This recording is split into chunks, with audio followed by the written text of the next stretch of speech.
Hey guys, Coach here. Welcome to this week's episode. This week we are talking about irrigation sprinkler controllers or timers. They've come a long way in my generation from the old Rick Dell mechanically driven pin-placed skip-a-day, very simplistic, to now we're in a world of cloud-based Wi-Fi internet controllers. And I have some good things to say about that, and I have some that are, kind of neutral to detrimental, I gotta say about that.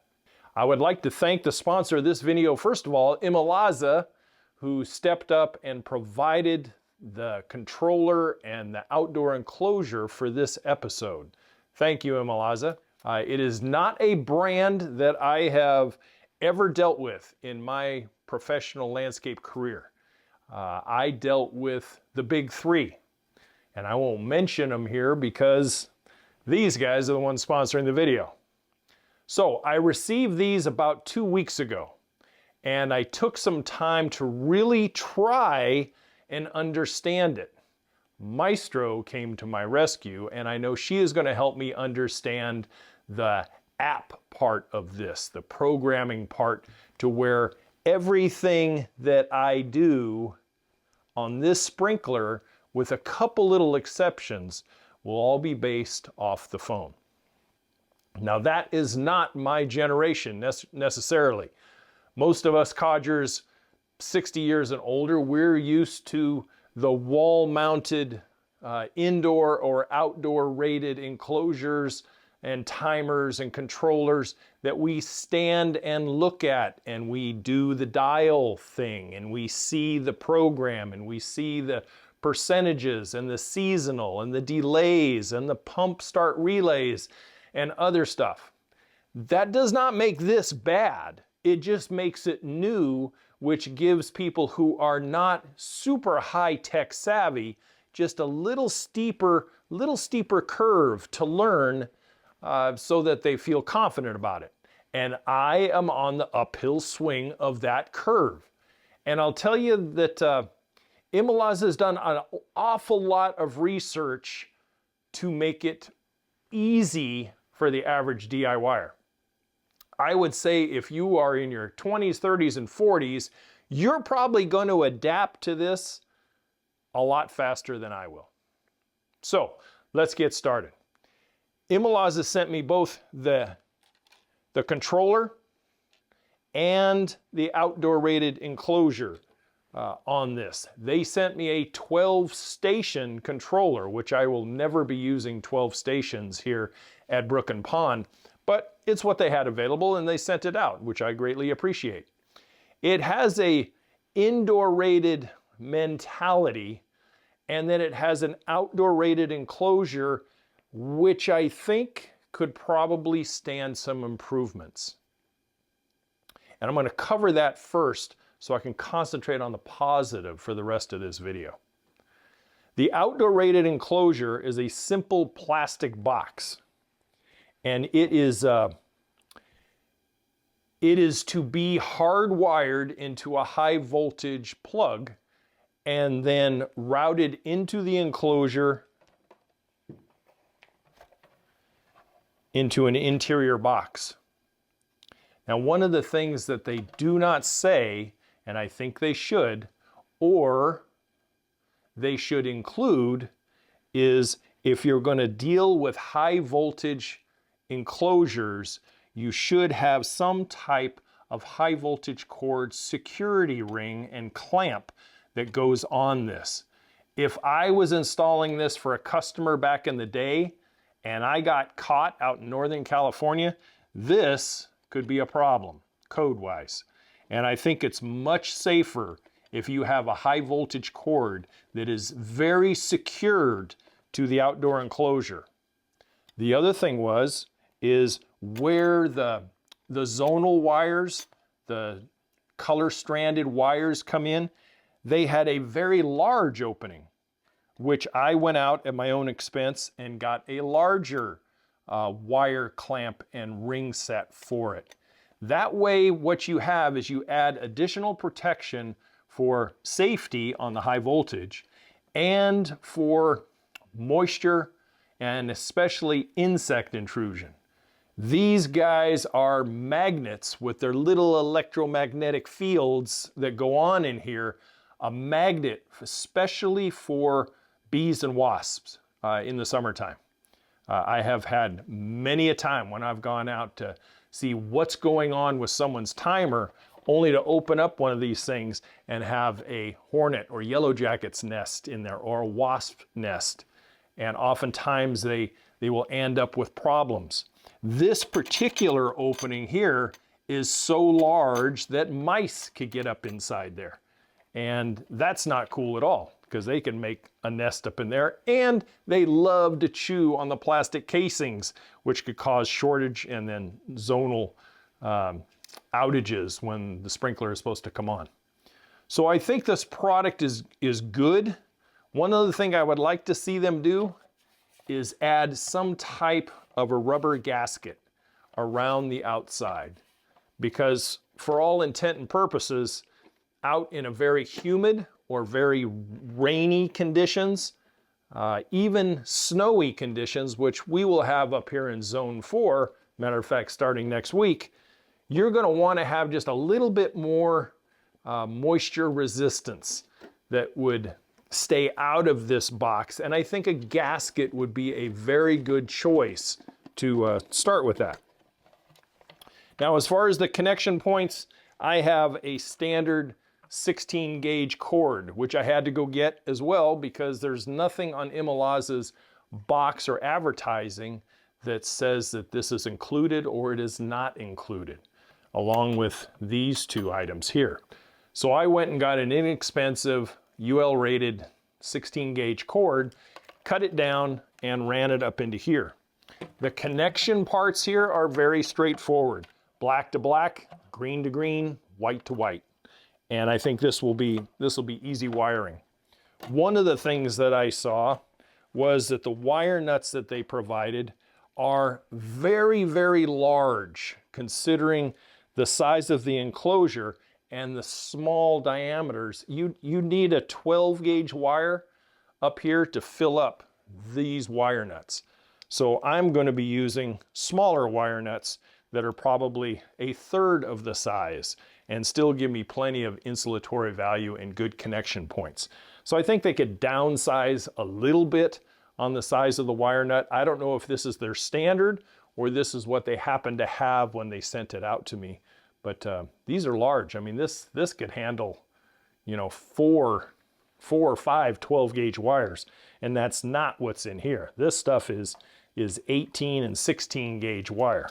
So wire nuts could probably be downsized, not a big deal. The mounting hardware that they do for the enclosure is adequate.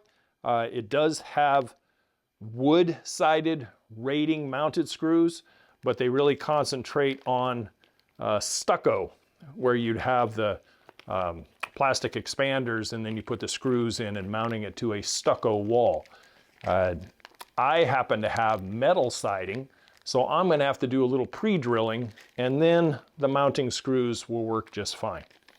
But this is mainly allocated a little towards interior mounting, which came with the controller itself, so that you'd put it into drywall, but you could also use it in a garage wall as well. In here we have OSB walls and ceilings, and you'd be able to screw these in a little bit. Probably a little better screw I'll find to mount it, but not too bad. It's okay the way it is. Another concern that I have regarding the controller is they seem to have tried to retrofit an indoor rated 24 volt class 2 transformer just by placing it into the enclosure, and you end up plugging it in. I don't know if you can see it on camera there, but there's a plug over here and it's a non-grounded plug. So you're taking an indoor rated transformer, putting in a non-weatherproof, it's probably weather resistant, but it's not weatherproof.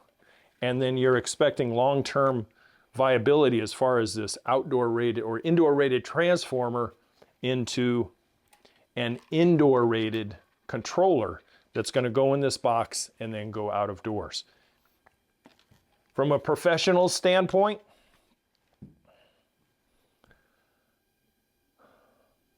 the other brands that I'm very familiar with over the years, they have an outdoor rated transformers built into their gasket mounted outdoor timer controllers. And so you don't have this kind of second thought plug-in here, and then this plugs into the controller. So you don't you have a weather resistant outdoor enclosure and not a weatherproof. I would much rather see ImoLaza hardwire their outdoor controllers and not try to make an indoor controller go outside. I think that's it's asking for problems down the road, especially if you're in a high humidity, high rain area, which we are in the summertime. But especially like, you know, down south, down southeast area, a lot of humidity, a lot of bugs. So I think this could be rewired a little differently, but I think it's adequate for initial installation. I don't know how long something like this will last in adverse weather conditions. But this one here, this is an easy plug-in into the controller or into the enclosure. This will get hardwired up and then sealed. This one is sealed with a simple plastic covering. Okay, so we have the outdoor enclosure, we have an indoor rated transformer going into a weather-resistant outdoor environment. The hardware that came with it did not include the cord and does not include any sort of wire security or sprinkler irrigation wire security, which I think should be added. All right, enough about that. Let's move over to the controller itself. Again, this codger here is used to seeing what you're doing on the face of a timer. In this particular case, I'm going to have to get advanced in my old way of thinking and learn to trust that the phone and the controller are going to be talking to each other. And this is okay, provided that your internet is reliable and is on all the time, and you don't have power outages very frequently. That is not us. We are linked to the internet via Starlink, which 98.5% of the time has always been very, very reliable. What hasn't been reliable is our utilities. Utilities go out here on an average of, I would say, 8 to 9 times a year. Wind knocks them out. Spruce trees around here are very brittle and they seem to fall over onto utility lines. But mostly wind and objects put the power out for a while. We had a large transformer this summer go out a few miles away that serviced our area, and we did not have power for the better part of 10 hours. Well, if all of that is out, then our Starlink is out. Our cell phone coverage up here, for Verizon anyway, is minimal at best. We can get text messages out, but very little conversation and certainly no internet data type of stuff is available. When looking at the face of the controller, you can see there are no screens or anything else. All you have is the numbers and a couple of directional arrows and pauses, which you can apply that to your manual type of starting and stopping for whatever reason. Say you didn't have internet, but you still had power, you could start the program, your watering program, manually from the face of this. This is enclosed in the enclosure like that. So when I received this and I looked at it, I went, this is going to be different. This is going to be just a blue ring to show that it's on, and then the programming will all be done through here. Now, the advantages of that is if Maestro and I are traveling somewhere, the ImoLaza system is able to pull a lot of information from the internet. And we don't have sensors out here yet, water sensors, but it would be able to say if our local forecast showed that it was raining, it would delay watering for whatever period of time. And the app goes into great, huge detail regarding your property. The slope, the type of soil, what is it going to be watering, turf, trees, ground covers, vegetables. There is a lot to do with what zones get what type of light throughout the day, when you want it to start versus when you want it to stop, before sunrise, at sunrise, after sunrise, or before dark. All depends. It all depends on the application that you're going to be watering and what type of watering you're going to be doing. Are you doing an all drip system? Are you applying this in some kind of a greenhouse effect?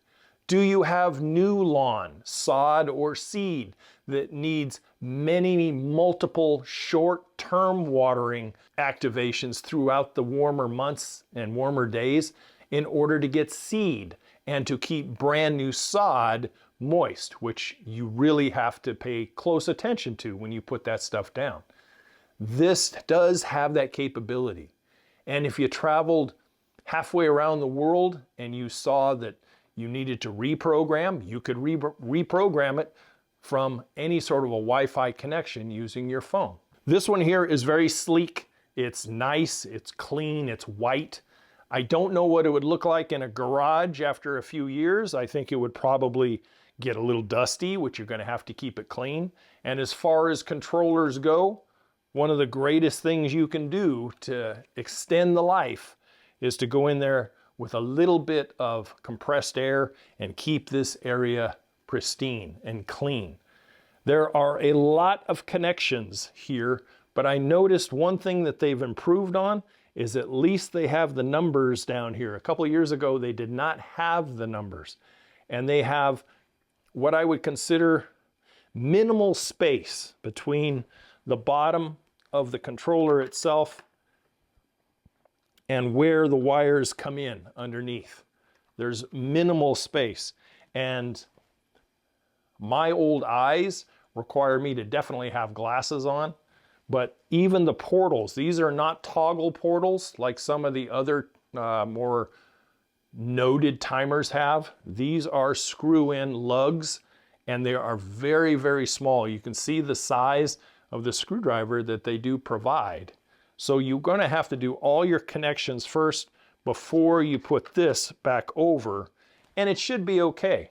But if you had 12 gauge or 14 gauge single strand wires in a semi or a commercial application, and you wanted to use this timer, running that size of wire up in here would be very, very difficult. Difficult at saying it nicely. The portals on these here would barely handle a 12 gauge irrigation wire. Would much rather have 18. So the typical black cased or red cased multicolored, multi-strand type of sprinkler is what this particular controller lends itself best to. It really does. I would not want to try to bring in commercial type of irrigation wire into this. You would not be able to fill all 12 up, that's for sure. And to get more than one larger wire into the common ports here would be virtually impossible. You'd have to pigtail it out somewhere out here and bring in a single strand and put it in your common connection. So you can see from a professional standpoint, this has all the propensity for great success. And they have a lot of support for the average DIYer or the new DIYer that is putting this system together for themselves. For me, when I look at it, I still would prefer to have a view window, turn knobs, and a Wi-Fi connection where this becomes an option and not the rule. I would like to see all the various dates, times, etc., and making sure that when I look at that window, I can confirm that the date, the time, the starts, the stops, etc. are being done right in front of my face and not necessarily here. It does not make it a bad thing. It just makes me have to ramp up my technology game a little bit and be able to adapt to where the world is going. That's basically what it is.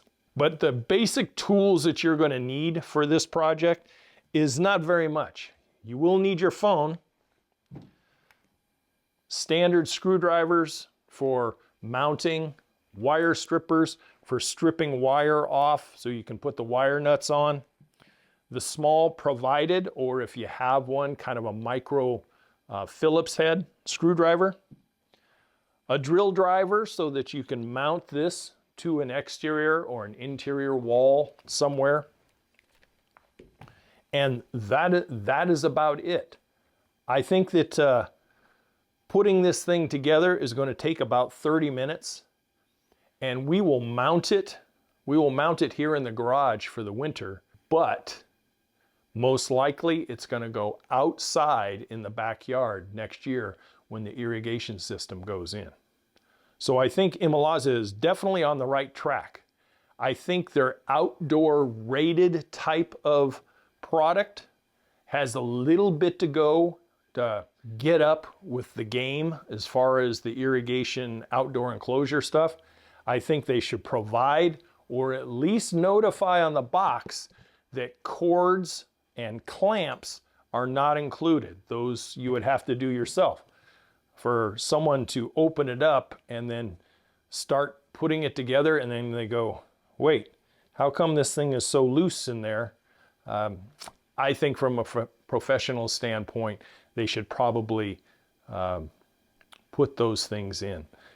And the transformer, the 24 volt class 2 transformer that comes when it says indoor use only, and you're wanting to put this outdoors, I think they're opening themselves up for potential issues one way or another.